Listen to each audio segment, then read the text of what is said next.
Welcome back to another episode of Trading Secrets. Today, I am joined by former investment trader who left a $600,000 salary on Wall Street for a career as a personal finance content creator. Is that not the most 2023 line of all time? And many of you know and may know her better as social media persona, your Rich BFF, Vivian Tu. Over the past few years, Vivian has gained popularity on social media for sharing financial advice on investing money and building wealth. Between TikTok and Instagram, she has generated over 6 million followers who she calls the leftovers, for whom she wants to share the lessons she learned on Wall Street and offer her best personal finance tips and tricks to readers of all ages and demographics. Her mantra: anyone can get rich, whether you grew up knowing the rules of the game or not. I fucking love that. We are going to learn how Vivian's career as a trader left. She was burnt out. She transitioned into social media. It is a wild space. She is here full time. And some of her top tricks and tips from her first book that is now on pre-sale, Rich AF, which is slated to be released December 26th. We'll tell you where to get a copy. Vivian, thank you so much for being here on Trading Secrets. Thank you so much for having me, and I'm ready to trade some secrets. Let's trade some secrets. I love every single bit of your mantra, every bit of your work. I am fully aligned with. We are here to give the secrets to the individuals that may not have gotten them, or the individuals at the top are keeping from them. So I'm going to just start out right from this. I saw your last post. Yeah. You said you weren't born rich, but you said your children will be. And you had 100%. 3 tips. I'd be remiss if I didn't just start out with that. What were the 3 tips that you will provide to your children that you didn't have growing up? Yeah, so I was very lucky in that my parents did help me out during college. I had a credit card, but I started kind of late, like 18 or so. Really rich people, what they do is they make their kids an authorized user on their credit card. So when you're a responsible credit card user and you pay off your balance every single month, your kid literally just leeches onto your good credit score. So by the time they're 18 or 21 and they're starting to look at buying a car or getting an apartment or doing something on their own or getting a really fancy credit card, like they're going to have a credit score in the 800s. Like I don't even have a credit score in the 800s right now because, I made a lot of mistakes when I was a young person, but I'm hoping my kids won't have to do that. I would say number 2, definitely consider a 529 account. Love that. So this is essentially an investment account that you are able to put money into and then select investments, and that money grows and you can use it for education costs. And we are in New York City right now.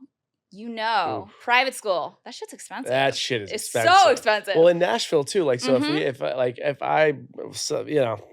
I'll figure out my relationship one day. But if I ever do end up getting married and having kids, and I want to send them to school, I'd want to send them to a private school in Nashville. And it's ridiculous how expensive it is. And then imagine your kid gets into Vanderbilt. Yep. And that's a $60,000, $70,000 a year expense. It ain't nuts. Cheap. It's not cheap. You got to prep for that. And that way you're not taking money straight out of like a checking account. You're taking it out of your 529 account, which has state tax benefits in 35-ish states. Yep. And on top of that, if it doesn't end up getting completely used for their college education, you can actually roll $35,000 of it into a Roth IRA for your kid. So not only are you helping them with school, you're helping them with retirement. Those are some great tips and tricks. And that list is endless, by the way. That's just 3, and those will be... And then there's the 3rd. I didn't even get to the 3rd. Oh, that was only 2. You're right. There's only 2. So I got fired up about the cost of education, and I started losing count. The 3rd is opening up a custodial Roth IRA. Yeah. So say you're my son, and you're mowing lawns in the summer, you are using the snow plow, our neighbors are getting their driveways completely shoveled, and you're starting to make some money. Yep. And we can then take that money, put it into a custodial Roth IRA. And this is the big thing that people don't get. You don't have to be rich to invest. You don't have to be rich to become a millionaire. The earlier you start, the easier it is, and the less you got to put in. So if, little Jason is putting money into this account at 10, 12, 13 years old, you're not going to have to put nearly as much in. Right. And you'll be totally set by retirement. Millionaire. Guaranteed. That is 3 great tips right there, and you'll be a millionaire guaranteed. Time. It's literally all about time. There are so many other tips and tricks too. Like I know, I would always recommend people talk to their accountant, their CPA, but even putting your kids on your payroll is an option based on if they're helping you with your marketing or whatever it may be. So I mean, they're told so many tips and tricks. Let's go to this. Those are 3 things that you'll do for your kids. What are 3 things that someone back home says, you know what, that's all nice. I don't have kids right now, but what are some things I could do today to try and get wealthier faster? What would you suggest? Ooh, okay. first and foremost, everybody like shits on me for this, but Yeah. I say you have to ask for a 10 to 15% raise every damn year Mm-hmm. because I'm not saying you'll get one Yeah. every single year. Yeah. But if you are not getting a raise or promotion every 2 years, it has been proven through research that you will make 50% less over your lifetime. Totally. So I have this method. It's called up or out. Every 2 years, you got to move up or you got to get out. That's a Wall Street girl right Yeah, there. that's right. Because if you're not making money, what are you doing? You Yeah. got to be learning or earning, ideally both. And if you're not making that money, like, come on, what's the point? I get that. I mean, like, I'm really money motivated, Yeah. but like, I think you are too. Oh, 100%. Like, that's all I'm motivated by. Like, I was pulling out my own teeth, like, Yeah. as a child to get tooth fairy money. Like, I was like, yeah, we're good. Like, I don't need this anymore. Yeah. But so many people are yeah. afraid of that conversation. They don't step into the conversation because they don't step into the conversation. Not only are they facing that impact today based on cash flow, but it's years and years from them, right? I mean, you're talking about Yeah. 50% less. That is huge. That's a huge amount of money. And the thing is if you're putting 10 to 15% in their ear, they're thinking about it. They may say no. They may meet you in the middle. Maybe it's 5%, but your boss will always be continuing to think about it. And I could tell you this, when he's pressed to make that P&L more profitable, he is not going to be showing up to your doorstep to give you a raise. So if you Right. don't ask for it, it's not coming. Totally. And I would say, okay, 2 other tips. First and foremost, nobody does this. Okay. But if you want to improve your credit score, Yep. everybody's like, okay, so I'll spend less money. I'll like do something that's like really annoying. No, you're going to call your credit card company. You'll be like, bro, I want a credit limit increase. Mhm. Because people forget that a big factor of credit score is credit utilization, Yes. meaning how much of your credit limit you're using. And one factor is how much you're spending, right? You could spend less, but it's a fraction. It's how much you're spending over how much you're getting. Mhm. What's your credit limit? And so if you make the bottom, if you make the bottom number bigger, you can then spend the same amount and the percentage of your utilization is still less. So I call my credit card company every 6 to 12 months and I'm like, yo, I want to increase. And they're like, okay, like, what do you want? Mhm. And I typically ask for $3,000 to $5,000 additional. And I just keep building it and building it. And now every single month, I'm utilizing less than 10% of my credit limit. And that is Huge. sweet spot. Like, That is it's just the building sweet your credit spot. It's a sweet spot. I always like when people get confused on that. What I say is like, all right, remember when you were a kid and mom and dad would be like, be home by 10 o'clock, right? So like, or be home by 11 o'clock, right? Yeah. And if you showed up home at like 9 o'clock, mom and dad would be like, oh shit, like that's a good kid right Good there. kid. You do 9 o'clock like 3 weekends in a row, they're not going to give you that curfew anymore. It's Mhm. like, we just trust you, That, right? yeah. But Right? if you So- show up at 10:59, Yep. 3 weeks in a row, they're like, actually, Yeah. you know what? 11's not working for us anymore. You got to be home by 10. 10:30, 10, Yeah. 10:30, 9, 9:30. Yeah, Yeah. that's how I've always learned concepts, and that's how I've learned that people like really gravitate towards them. That is a great tip. That was number 2, though. Number 2. So we need number 3. Number 3, I think this is a big one. In particular, creators like us could actually really benefit is talking about money. So love that. I think for so long, we've all been really shy about Mhm. being like, how much do you make? Yeah. Like, just fucking tell me. Like, I think it's important for all of us to be talking about money because talking about money is not rude. Mhm. It's not embarrassing. It's not taboo. It's just been marketed as such to all of us. For like generations. For generations, right? Generations. But if you go to the nicest country club in your town, you will see 2 balding, gray-haired guys teeing off, smoking cigars, having a beer, and talking about their investment portfolios, talking about how much they got paid at their hedge fund that year. Mhm. Why is it cool for them to do it, but it's not cool for people like you and me to do it? Right, exactly. So I just think it's really important. Talk to your friends about money. Ask them what they're getting paid. If you find out that your friend makes more money than you, your friend doesn't suddenly make less, but you now have the opportunity to go ask for more. Exactly. Or learn from the steps that Exactly. they did, or Exactly. get understanding with their industry. I mean, the list is endless when you can get comfortable talking about money Mhm. because it can help you navigate everything, your challenges, your successes, all the things you're overcoming. And those 2 guys that are sitting there with a cigar playing golf, and I've Yeah. seen them, I've watched them. In fact, I've been in that group and I've heard them. Yeah. The thing is that they've now gotten so comfortable with it because they have so much to talk Mhm. about, right? It's a braggadocious, typically egotistical thing, unless they're sharing ideas. And if they are sharing ideas, it's educational based. And so what I would tell you is like when you can get over the fact that almost everyone has some type of money issue in some capacity. Oh, Like 100%. something, every single person has some kind of crutch.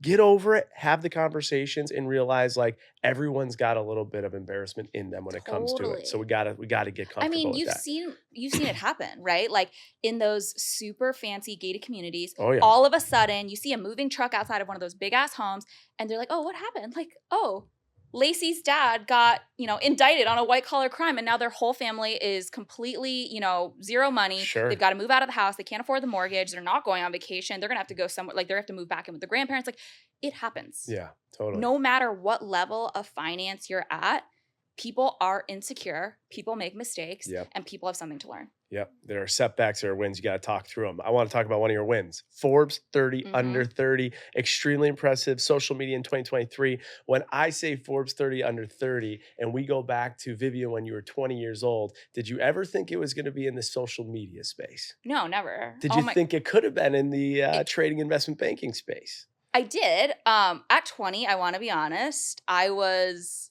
underage drinking and throwing up in the back of like an alley. So I don't know if I had any thoughts because I had Oh, like you two Chicago. I This had like is two brain University of cells rubbing Chicago together. student here. You were studying every day. No, come on now. Um, Okay, so you're having some fun, but yeah. then you graduate Yeah. and you get picked up by JP Morgan. Mhm. Tell me what the vision was for your career at that point.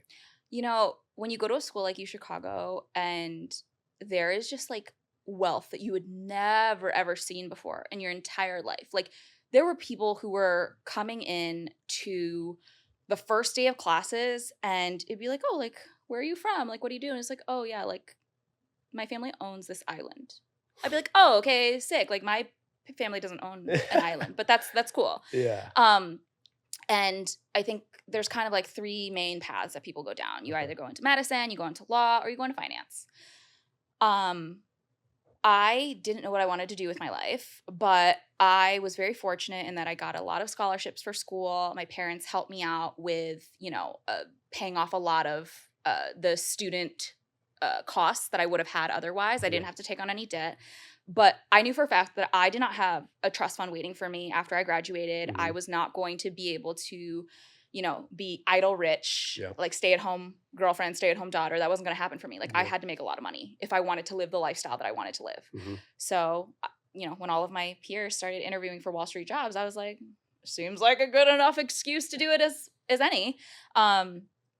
And people who are like, "Oh yeah, like I really am interested in financial market." Like, shut the fuck up. No, Yeah. you got that job because you want to get paid. That's it. Don't flex. Like, if you really cared about financial markets, you would have gone into academia. Yeah. We all came here for the paycheck. 100%. Well, I was going to ask you, why do you think there is that? Because you said you either go into medicine, law, or finance. This is University of Chicago, one of the best universities in the country. Why is it that the student base is born and bred to think that? Money, right? It's money, but it's also like Prestige and respect too. the guarantee of a stable life, I think. Okay. So I will say, I do think a large population of the students that go to U Chicago do come from money. Got it. Like, so they've seen it work, right? They've seen their parents be doctors, their parents be traders, bankers, lawyers, whatever. And they've seen that like blueprint work. Yep. So they're like, okay, if this has worked for my parents, it's going to work for me. And in some cases, that is very true. I would say in other cases, it's students like myself, and frankly, even students who came from lower income backgrounds than Mhm. myself, but like they would see like, okay, if I do this, I can have this life that a lot of these of my peers have come from. Got it. And so everybody wants to be well off. Everybody wants to be able to afford their lifestyle. And obviously I am leaving out a huge subset of the population that goes into academia, like true nerds. Yeah, sure. I could never hang. I couldn't hang though because I wasn't Yeah. smart enough to like Right. do that. Like I couldn't even. You also were interested in money. You don't get paid in Right, academia. exactly. Yeah. But I think that's like it's such an immigrant thing too. Like my parents are like doctor, lawyer, engineer. You have three options. Those are pick the one. options, Like yeah. it's like a Panera. You pick one. Yeah. My mother's side's Jewish, and my great grandfather, he was an immigrant, and told that my grandfather wanted to be a singer and an actor. Yeah, And right. and he goes, no. In this family, you're going to be, he's Yeah. an accountant, you're Yeah. going to be an attorney, or Mhm. you're going to be a doctor. Exactly. That's your only option. Because they're tried and true. And like maybe you don't get to become that superstar or be your own boss like you and I are now, but like Mhm. you're pretty much guaranteed a decent life, Yeah. right? Like you're going to make enough money to meet all your needs. You'll get to go on vacation twice a year. You'll be able to eventually buy a home. Is it a mansion? No, but you'll be able to buy a home. You'll be able to have that 2.5 kids, golden retriever, white picket fence house, So tire swing. it's the American security, the American Correct. dream Right. security. And I do think that dream is changing a little bit as we talk Oh, about so much. all different industries, how people are doing it, the way creators are making money. Even we just had some doctors on recently where they're talking about how reimbursements are getting squeezed. So every other industry Mm, that you consider a professional, they are 10, 20, 30 years, their income is changing dramatically. They're oh, like, we're working interesting. more, we're building more credibility. Prices of everything, the people, the cost of goods, all going up. Reimbursements at the government level are being squeezed. They're making less. So we'll see Hmm. how that changes. It is changing. Let's get back to you. You land a job with JP Yeah. Morgan coming out of school. How, for people back home that hear about people on Wall Street and Wall Street bankers and traders, how hard is it actually to get into Wall Street? Because everyone says it's like breaking down barriers. Yeah. I'm Is not going to it? lie. It's hard. It's very, very hard. And why is it so hard? Because there's only a certain number of seats, but Chicago's not the only feeder school. You got people who go to Harvard and Princeton and Yale and like every single Ivy League school, plus the other top 25 that are Yeah. all vying for these spots. And the exact same pool of people from Chicago, where I went to school, who want that job. There's a pool of that at every single university, but there's only like 6 or 7 major investment banks. And so you got the top, like I would say, like we'll call them A squads, like cheer squad. Okay, you Yep. got A squad, like the JP JP, Morgans, Goldman, Goldmans, Morgan yeah. Stanleys of the world, and then you've got kind of like B squad. You got like more middle market funds, and you got like Yep. the boutiques, and then like there's a whole nother reality here where you just go straight to a hedge fund, which is also very, very difficult. Yeah. Is it almost impossible if you didn't go to an Ivy League school to break into this world? I won't say it's impossible. Okay. It is incredibly difficult. So my fiance, Yeah. actually, he and I have 2 very different paths. I went to a feeder school. I was a great student, got a good GPA, went through a traditional on-campus recruiting route, did the interviews, got the job. Do you have to get like a 4.0 if you even want to be considered? I had a 3.8, Okay. so I was a Okay. good student. Okay. My fiance went to Iowa State, so very much, Yeah. middle Americana, not anywhere near coast. Sure. Big, big state school, no major financial feeder program. Okay. And he was the first person in, I want to say 10 to 15 years that had gotten a Wall Street job out of con school. Wow. And Interesting. I asked him how he did it. Yeah, I was gonna say number one hack. What do you think it Yeah. was? Well, I asked him and he said, well, I was in a fraternity and I looked up fraternity brothers at Oh, all of the Ivy League schools, at all of the top 10 universities who had just graduated and gotten those jobs. okay. And I asked to get coffee with them. I literally cold DM'd them on LinkedIn and was like, let me buy you coffee. And then he would fly out to New York on like some rinky dink, like budget airline Yeah. and sleep on a friend's couch. And then he would take all of these guys out, pay for coffee, and he would do his best to make a really good impression. And that way, and it was like the first year, second year analysts and Mhm. associates. And when it came time to do resume pulls, they would recognize his resume, pull his resume. So he would at least get A an look. interview, Interesting. And then he was like, once I got to the interview, then, he was like, I just had to like show up and show Of out. course, yeah. But he did get the job. See, guys, there's even ways to shortcut Wall Street. That is one of them. Yeah. But you didn't shortcut. You went to a feeder school. Yeah. You land the job. You start at JP. Mhm. What do they offer you out of school? So I got a $10,000 signing bonus, relocation bonus. Okay. So that was the money to like move from Chicago to New York, show them like, hey, I have money in the bank. Can you like, give me an apartment? Yeah. Then I think my first year salary, I want to say was like $85,000. Okay. And when you introduce me, everybody gets that $600,000 Yeah, number and they're yeah. get really excited. Sure. I didn't get that on Wall Street. I got that at my tech job. Oh, no way. See, Yeah. that's another changing landscape Yeah, right there. people think that I made so much money on Wall Street. I was there for 2.5 years. Okay. I was an analyst, so I will admit, like the lowest rung of the totem pole. But I started to realize that I was never going to make 80s Wolf of Wall Street money. Like I wanted to be pounding my chest and like, going crazy in the office, popping champagne. Like that was not happening for me. Like anytime I was popping champagne, Ripping down it was that- Adderall, yeah. champagne, get the I hookers. wanted that. I literally wanted that because I was like, that sounds really fun. That like scene in Wolf of Wall Street is out of control. It's just absolutely out of. It's so Hollywood. It's so ridiculous. It's insane. Yeah. But I wanted to be throwing bills off of Yeah. my yacht, and I came to the realization like that wasn't going to happen. At what year did you do that? How many years in like the trading space did you do that? I was probably 2 years in when I realized I was like, oh shit, this is Okay. not the 80s anymore. And- Because And in 2 years, how much were you making? my second year, I want to say I made like 115 all in, Okay. which is like great money. Yeah, Don't get me wrong. yeah. That's a 6-figure salary from jump. Like I recognize some people in their entire lifetime will never make 115, but keep in Sure. mind, I'm living in Manhattan. Yeah. I can only afford to live so far from the office in Midtown because I have to be in my seat at 5:45 in the morning. Like not even just like wake up at 5:45. I have to be there at 5:45. So I'm waking up at like 4:45, 5. And then I'm working until bell closes 4. And then I'm probably doing some cleanup, P&L work until 5:36. Then being a woman on Wall Street, there was such an expectation that I would be at every social event, be like, oh, the girl's gonna come. We're gonna bring the girl. The new little baby hedge fund trader is gonna like us better because we have a girl. And be like, Yeah. okay, sick. Like they always sat me next to some baby trader Yeah. at that hedge fund to like curry favor. Yeah. And I was like, damn, I'm like out till 8, 9, 10 at night Uh-huh. just for me to like run home, try to immediately fall asleep and like wake up at Rinse, repeat. rinse, repeat. Yep. And so I wasn't making enough to justify that. I was giving up so much of it to taxes. And I looked at the very, very top person on my team. And I was like, roughly, I think I have an understanding of what you're making. How much do you think it was? Shot just like a hair short of a stick, $1 million. Okay. A stick. Is that a stick. thing? Yeah. Never heard of that. Yeah. Wow. What is the stick? A stick is just like $1 million. I've and never like, heard of that. yeah, a yard is $1 billion. Oh, shit.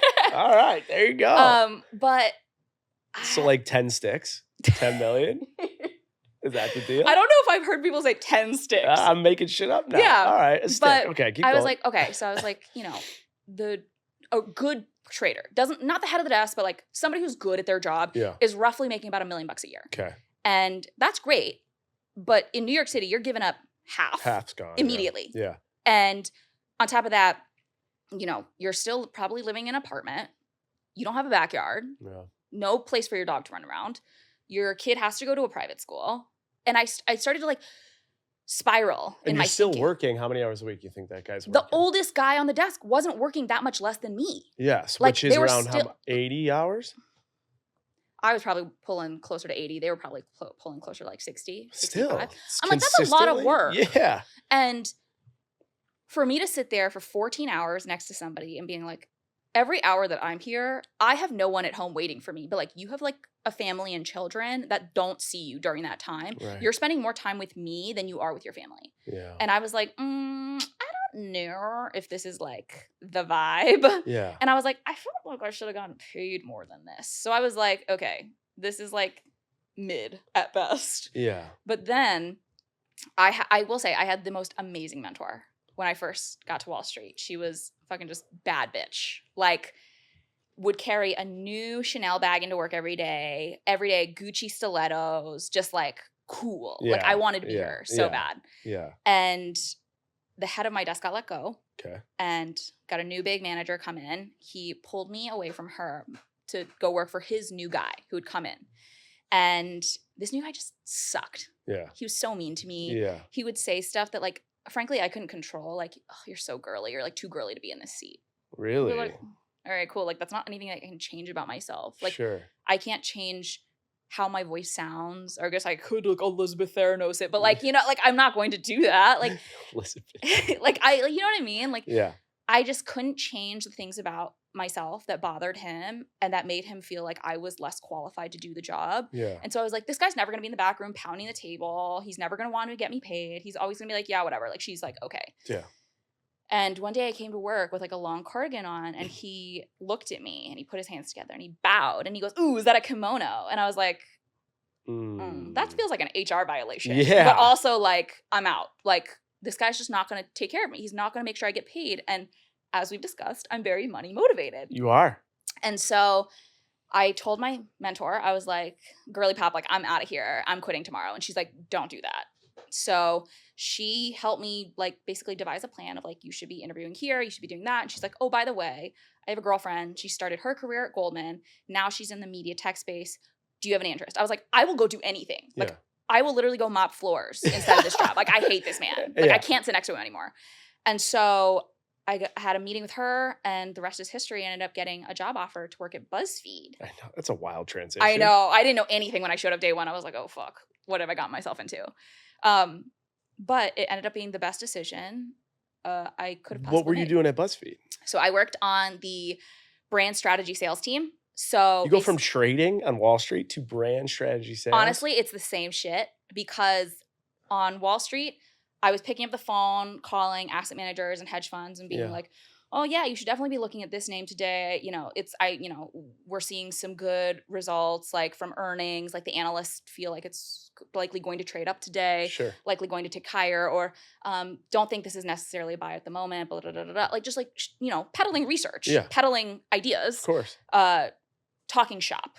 And when I moved to BuzzFeed, it was the exact same thing, except I was picking up phones and calling clients at agencies who are PR people or media people or, social people, and being like, you should definitely consider BuzzFeed. Like, we are able to reach this many people, this type of audience. Like, this is going to be really great for your brand. Da, da, da, da. It's just sales. So the $600K you made was at BuzzFeed, not on Wall BuzzFeed. Street? BuzzFeed. Was that from commissions, like landing big deals? Yeah. So my last year at BuzzFeed, I think the total was like 625. And I want to say only 110 of that was salary. So all that was so for people out there that don't go to Ivy League school, they Mhm. don't have that finance background, they don't Mhm. have the 3.9, they can't break into Wall Street. If they could sell on the phone Oh, and yeah, hustle, baby. they could be making 625. Well, what I loved about the BuzzFeed job was on Wall Street, your bonus at the end of the year is based on how your desk did. So Interesting. if the market was bad in your space, if equities was in a bad place that year, I wasn't going to get paid even if I was the greatest analyst associate on planet Earth. Sure. If you work in credit and that year for some reason or other, it's just really not moving, like you're not doing anything, you're not going to get paid, even if you were smart, even if you worked hard. Right. Whereas in my BuzzFeed job, I knew that if I sent 10 more emails than the person who sat next to me, I was going to more likely to get paid. If I stayed an extra 30 minutes, or if I took one more client out to coffee that week, or if I just made one more phone call, or if I just like put together a deck in 15 minutes, just shooted it over to one agency rep just like one more time. If I did one more thing, it always led to more results for me. So I was like, I can eat what I kill. Yeah. And that's when I decided, I was like, oh, I can do this. Like, I'm going to make it rain. Yeah. And when I started getting that, motion, that forward momentum, I was like, oh, this is going to be the down payment of my house. Like, we are going to make some real money. I love how conventional your path was and how unconventional it's become, but also in the unconventional beauty of it, your income has gone up each rung of the ladder. Because Oh, I'm not yeah. even going to ask. I already know that you're making more now than you are at BuzzFeed. Yeah. Right. Yeah. So think about that. All the steps that you But took. I wasn't, when I left my job, Yeah. I only left my job because I had been able to forecast the first half of the year. And I was like, okay, I think I can roughly make like half of what I had made at my BuzzFeed job. At And I this was point, like, how many followers and stuff? Just to give people context of like where you are at in your social not a media lot. journey. I would say probably like 1 million followers on TikTok and like literally like 250,000 followers on Instagram. Okay. And now I have almost 2 million on Instagram, 2.5 on TikTok. Like, it was kind of a gamble, Yeah. right, at the time, because like I'm looking around and I'm like, there are people who have so many more followers, Sure. like, Sure. and they're monetizing, sure, but like I'd seen the stats, like Yeah. only 4% of creators can actually make a living from doing what they love to do, and of that 4%, only a teeny tiny fraction can make a really good living. Most people are just skimming slightly above the Skimming poverty by. line. Yep. And so I was like, okay, I have to do some financial modeling here. And so I was looking at how much I was getting paid from the platforms, how much I was getting paid from brand deals, how much I was getting paid to go speak at places. And I was like forecasting out. I was like, okay, for the first half of, the year, I'm going to make roughly 150,000. And that's great. Because if that stays the same, I would assume it would, for the rest of the year, I would make half as much as I had been making at BuzzFeed.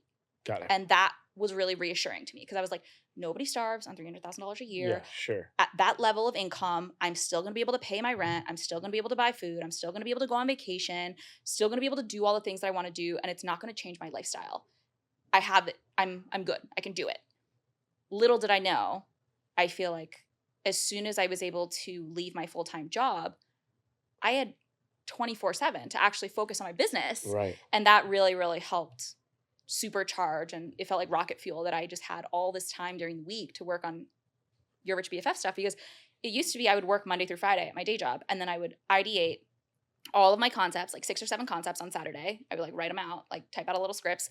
And then on Sunday, I would film them. So I would put on an outfit, I would film it, and then I would take the outfit off, put on a new outfit, put on a new outfit. So people thought I was making a video every day. I was shooting them all back to back to back.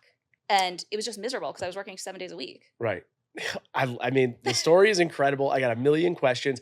One of the things I want to make sure I touch on too, for people out there that are trying to, back into creating or thinking about the creator economy, it is so hard to forecast and model what you'll do and how much you'll make too, because there is no comparables. Yeah. Like there are so many different things that people put value on and don't put value on. And there's some from the agency that we work with. We've seen people with 10 million followers that have like no PR power and we can't get anything for them. And then we've seen people that have like 30,000 followers. They have massive PR power and they get these huge offers. Like it's so hard to back into what will come, how much will come, what the rate will come, and comparing it to others in the marketplace. I call us football players, like NFL football players. Yeah. Because you get like, in my mind, you can only be the flavor of the day or the flavor of the moment for so long. Yeah. And like in the NFL, you get like 5 good years, then you blow out a knee and you're done. You're done. Yeah. And I think for those of us in this space who are making really good, lucrative money, like it's more imperative for us than anybody to be really smart about it, because you don't get 40 years like an accountant or a lawyer or a doctor does. Yep. Because how many influencers do you know? And frankly, the industry hasn't even been around that long. But like, how many influencers do you know get 40 years?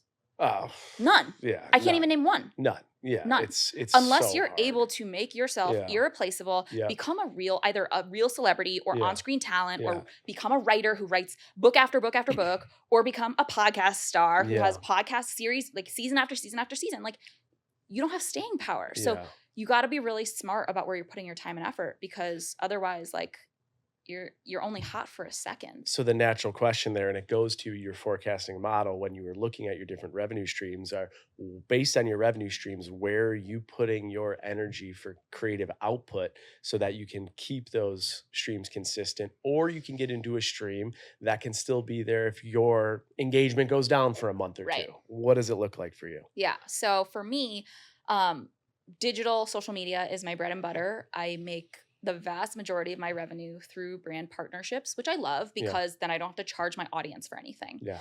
I have my own podcast, Net Worth and Chill. That's a new revenue stream, and which I'm going on today. So stay tuned to that. We're literally going there after this. We're going right after this. So that episode's coming out. And I have the podcast now. Obviously, the book is coming out at the end of the year. Mm-hmm. That's a massive new play, right? Huge. Because the people who read books are not the same people who are scrolling Instagram for 8 hours a day. Nope, That's different. Completely different people.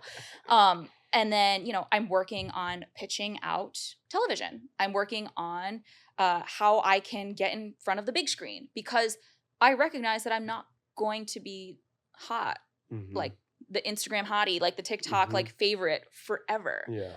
I am right now. I love that. I love that TikTok reaches out to me to be their face for certain of their own brand campaigns. I love that they're inviting me to speak. I love that I'm doing all of these things.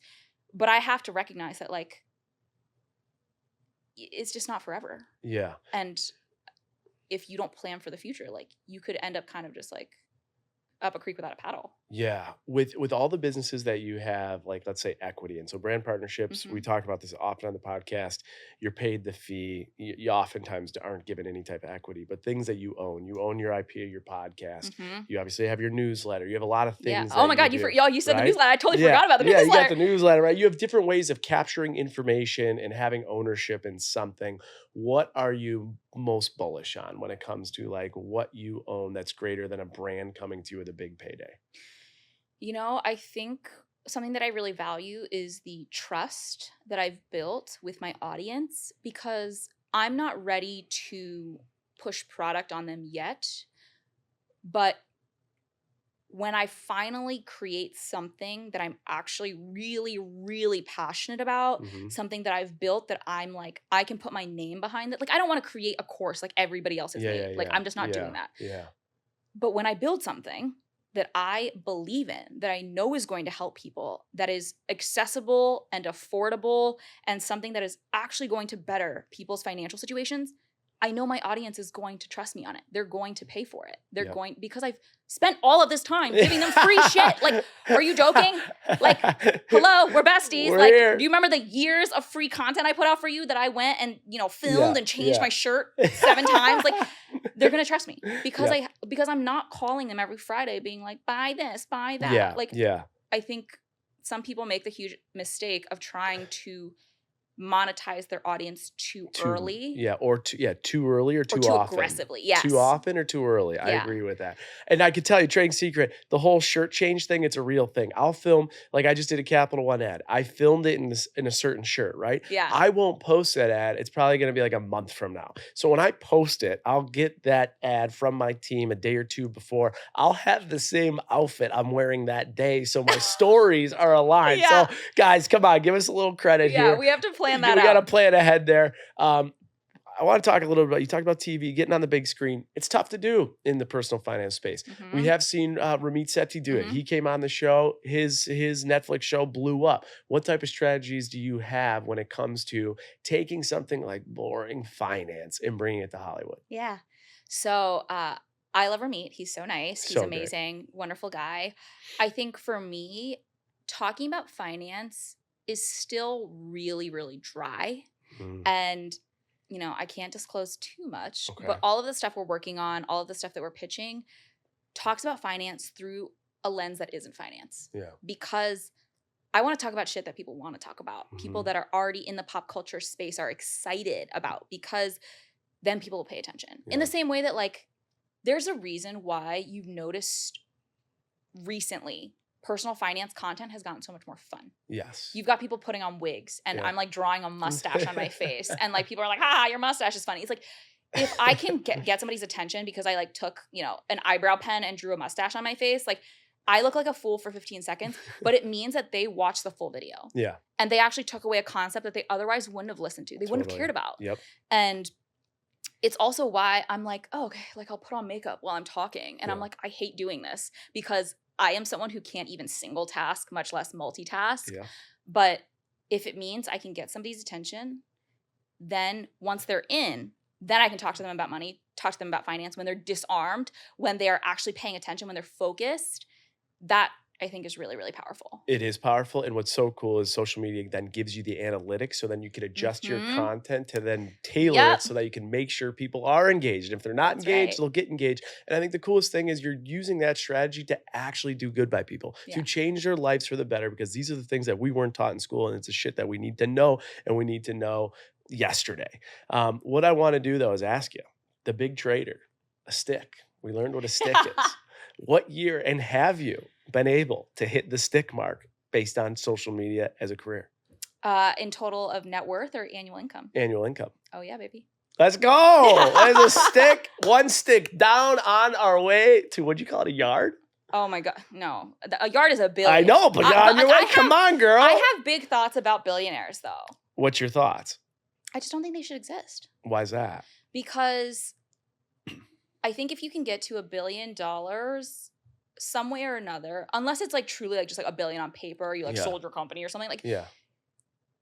people who have gotten to billionaire status, and I mean truly multi-billionaire Yeah. status, like it's been on the exploitation of other people. Like people who are like deeply 100%. Yeah, like it's impossible. It's impossible to get there. To create $1 billion plus and not do that. Right. Absolutely impossible. And for me, I'm like, if you have $1 billion, just $1 billion, there is not a thing in the world you can't buy. Correct. You cannot spend that money in a lifetime. Correct. What is that extra? We'll just name names, Elon Musk. Yeah. Okay. Dude's got like 168 billion bucks. Like, yeah. What's the 167 billion doing for him? Right? Like that money would be so much better off being utilized towards literally anything else. Yeah. Like, think about the people that Tesla employs. Don't you think like some of them are being underpaid? They have to be, right? Of course. You've got to imagine. Yeah. And I just don't think that like billionaires as a concept should really exist. Like I think like if you get to $1 billion, like every dollar of income after that like should be taxed at close to 100%. It is. I mean, we could have a whole podcast just on this topic, and you're definitely onto something 100% here, because it is a whole. It's hard to even conceptualize $1 billion, and you think about 168, and it's just unfathomable.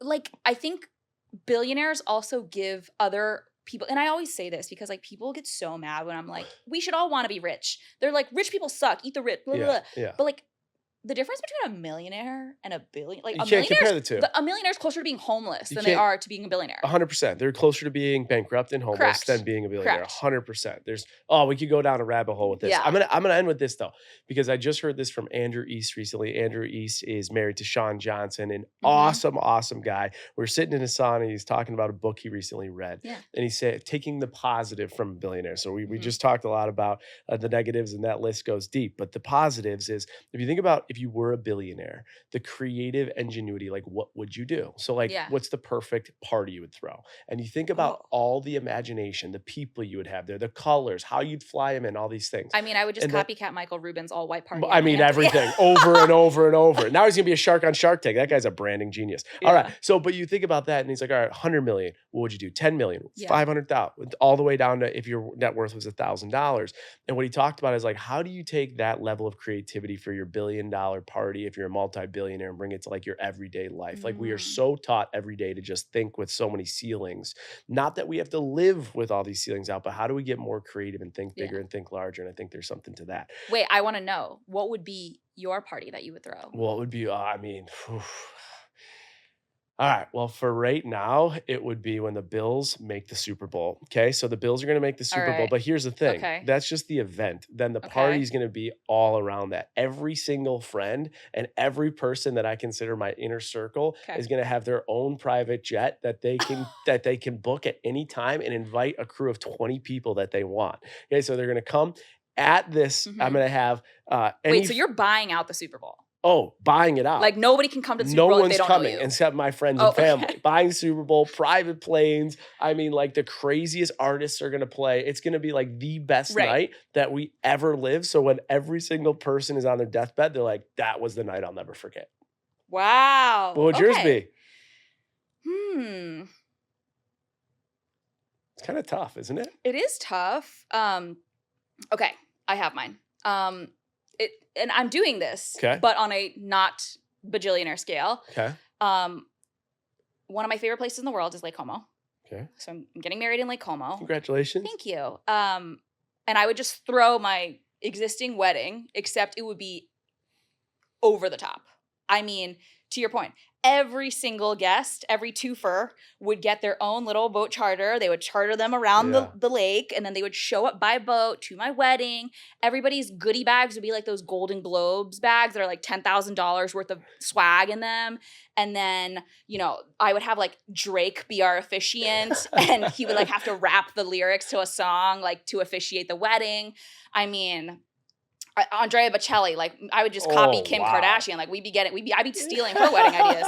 And, we'd be serving caviar and lobster and all of this, like, it would just be like over the top. Yeah. But I think that's kind of what I'm really aiming for my wedding. I've been to a couple weddings now and they like fucking blow. Yeah. Like, if you're gonna spend that kind of money on it, do it right. I want my ceremony to be 7.5 minutes long. Like, Yeah, like my, we cannot we love belabor each other, this. Yeah, vows. it's good. We're We're here for each good. other. Let's go Yeah, experience the let's go celebration. party.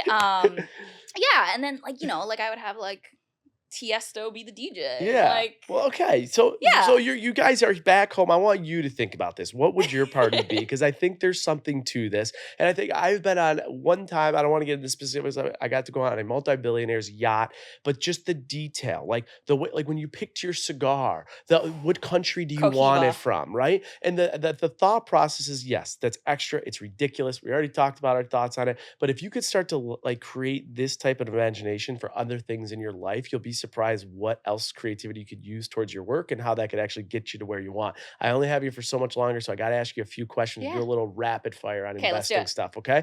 Best investment you ever made?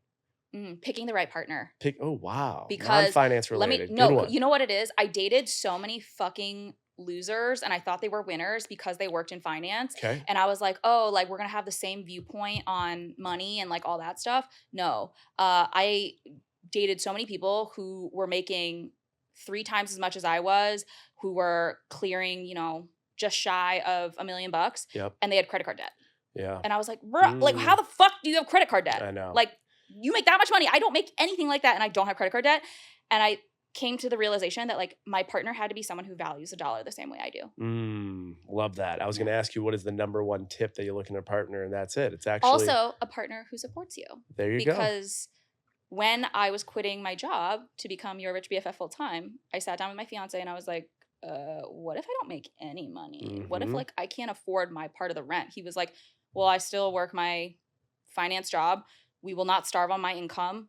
I'll cover your part of the rent. And that gave me basically a parachute to jump out of the plane with. Because I was like, if things get really bad and I can't afford it, I can always lean on him. Yep. And that gave me so much peace. Unfortunately, I never had to pull the parachute because it's been smooth sailing. There you go, smooth sailing. And I think, with it, you could have the most badass, best finance banker, number one Forbes, whatever in the world that is such a great human and everyone loves.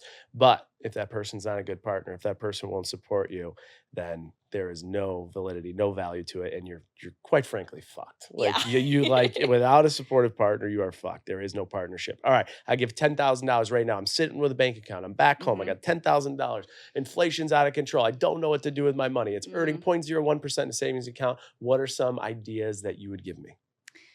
If I don't have an emergency fund, I'm putting that bad boy into my emergency fund. Okay. It's a high yield savings account. I'm going to earn 4 to 5% in annual percentage yields. And that's a really safe place to put my emergency fund. If I've already got an emergency fund, I'm paying down high interest rate debt. That shit is getting bigger and bigger as we are talking.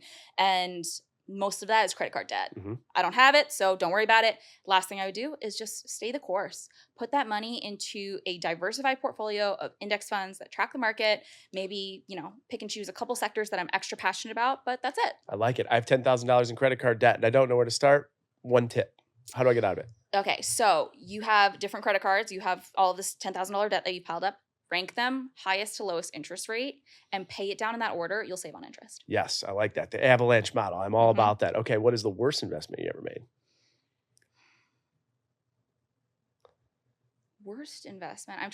Probably just like I bought my first designer bag and I was like, this was worth it. This was 10 out of 10, 11 out of 10 worth it. It was the best thing ever. And it really nailed home the fact that like I could earn money and I could buy something that really, really validated and I enjoyed.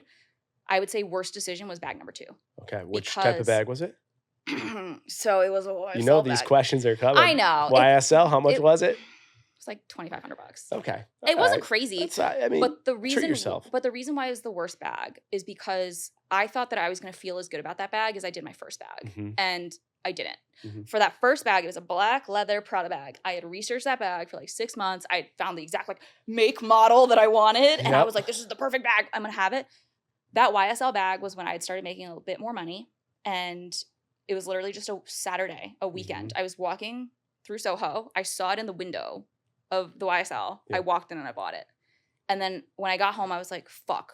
This doesn't even have like the little pocket slot for my phone. This isn't even big enough to fit like my keys. Like it was just like, I was like, you should have thought this one through. Okay. And I didn't. And there you go. That's, you know what? Impulse purchases, it happens. You identified what it was. You now know what got you. You're going to prevent that moving forward. All right. What about the best thing that you got paid for? How much was it in a moment? It's kind of like, think about your Emmy Award, for influencing. It doesn't have to be the best dollar amount. It's not like this was Mm-hmm. the biggest dollar amount, but like I got one of my coolest things was I got paid $10,000 to play in a pre PGA, a pro am with Sergio Garcia, with What? BMW, and then watch the Ryder Cup. It was the coolest thing ever. Was it the best payday? No. Was the fact I was getting paid for that the coolest fucking thing I've ever done in my life? Probably. So I would say Yeah. that's it. Would you have one of those moments that was like, this is the coolest thing, this is the dollar amount, this is what it was? Mm. Okay, so this is a very, very hot ticket, and I hope everyone listening does not hate me for this. But I am not a huge Swiftie, Okay. but I have a large partnership with SoFi. They have the licensing naming rights to SoFi Stadium in LA. And because of our partnership, they gave me a ticket and a +1 Mhm. to the Taylor Swift concert. And so I was able to fly myself and my assistant first class, lay flat, stayed in a very nice Flat. 5-star. Oh my God, it's a huge difference, Yeah, okay? There's huge regular difference. business where you sit and then business where you lay. But we stayed at a really nice hotel. We went to SoFi, watched Taylor Swift in the box. The chicken tenders in the box always taste better. Fire. And it was just like a wonderful evening. And like, even though I'm not a huge Swiftie myself, like you can tell how much production value went into that show. And it was like a huge experience. And I just felt really grateful because, you know, Taylor Swift tickets, like people were literally like taking out second mortgages on their home They to like were. go see that Yeah. concert. And I got to go for free. For free. And that ticket was probably like 10,000 Yeah. plus and you got 2 of them. So there's that. And it Yeah. was huge demand. Let's end with this one. A lot of people that follow you are looking for personal financial tips. There's confusion. They don't know what's next. What are you most worried about given the current economic climate, what the Yeah. future will be for the people that follow you in the personal financial sector? What are you most worried about? My biggest fear is social media, because back in our parents' generation, your parents would like take their binoculars and look out the front door and be like, oh, the Joneses, they just got a new TV. Like they suck. I hate them. We have to go get a big screen TV. Now, the Joneses are the Kardashians. We're watching everybody on our little screens now. And there's this constant need to feel like you need to keep up. And I think it's crazy because I know some of my friends who make less than 6 figures, who only take Uber Blacks, who go out to eat every single meal, who are renting places that are more expensive than places I rented when I was making that amount of money. And I think just like this lifestyle inflation is getting worse and worse and worse, all while people's financial situations are also simultaneously getting worse. Sure. So I do think there needs to be like a come to Jesus moment where people are like, okay, we need to actually like temper expectations and like approach reality that like you cannot be doing all of these things all at once. You can afford anything, but you can't afford everything. And I do think like this next generation is very much, as they say, delulu when it comes to this. And at a certain point, like you're going to reach a breaking point. Yeah. Because unless you're making more and more money, you're not going to be able to keep up with that. Can't. You're never going to be able to keep up with that. Can't. That's a good piece of advice. I couldn't agree more with you, especially now, which is where inflation is, interest rates are, the cost of everything. I mean, life is becoming... Eggs are like $10. Eggs are $10. Life is becoming unaffordable. And the problem now is that if you made those bad decisions, let's call it 10, 20 years ago at 0% interest and credit cards were at, 5 to 10%, it was one thing. You make those bad decisions today and you get stuck in a snowball of You'll 20, get railroaded. 30, 40, 50% interest. You're fucked. You're not going to get out. And I couldn't agree more with you. But let's wrap with this. Your trading secret, one piece of advice people can only get from you, Vivian. It could be for your book. It could be a personal finance. It could be career navigation, life advice. It's one trading secret. What can you leave us with? Yeah. I would say to everybody listening that I think a lot of us fear being seen as stupid or underestimated or overlooked or all of those things. I hate to break it to you. That's already happening. Like all of the things that you're worried about are already happening. You have nothing to lose. You should do that thing you're afraid of. Ask for that promotion. Raise your hand in that meeting. Do all of the things that you are afraid of because somebody out there already thinks that about you. But what someone else thinks of you is none of your damn business. Yeah. Don't worry Totally. about what they're thinking about. Worry about what you think of yourself. Yep. And when you do that, when you focus on your own journey versus what someone else thinks of you, you'll be way better off. And I say that as someone who's experienced it. I had a girl DM me my own video when I first started. Yeah. With like the note was like, oh, she's so cringe. And it was clear she had meant to send it to someone else, but she sent it to me. And I was like, you dumb bitch. But no, I didn't say that. I was Yeah. like, I think you meant this for someone else. Yeah. Like, and Sure. she immediately saw it and like unsent it. Like, Of girl, I already course. saw it. Yeah, like, yeah. and Too she was late. like, I was like, oh my God, I was just like joking, haha. And I was like, you're good. Yep. But like, I'm not worried about what she's thinking because I'm laughing all the way to the bank while she's still at that job she hates. Exactly. I think most people are judging for two reasons. It's eternal longing. You have something that they want, or it's internal resentment. They see something in you they resent about themselves, and you're killing it. You keep doing your thing. Everyone out there, if you feel like you are worrying about other people's judgment, don't let that stop you. And I like what you said is that if you're worried about people talking shit or judging you, They are. They already are. Yeah. They probably are. So if they're going to talk shit, why not do it while you're happy what you're doing and not Yeah. worrying about what others think? Vivian Tu, thank you so much for being on Trading Secrets. We are going to buy one copy of Rich AF right now. Go to the reviews, give us 5 stars, tell us your biggest takeaway from Vivian, and we have one copy to give away. Where can people find everything you have going on and your book, Rich AF? So you can find me across social media as your Rich BFF. And if you are interested in reading Rich AF, you can go to richaf.me. Yes, I made the URL a manifestation. And you are able to pre-order a copy. I hope this really, really helps everybody who has no idea where to start, really, really revamp their finances to a point where they can finish the book and say, I am financially stable. Yes, I love that. Yeah. Rich AF, your Rich BFF, Vivian Tu. Thank you so much for being on Trading Secrets. Thank you so much for having me.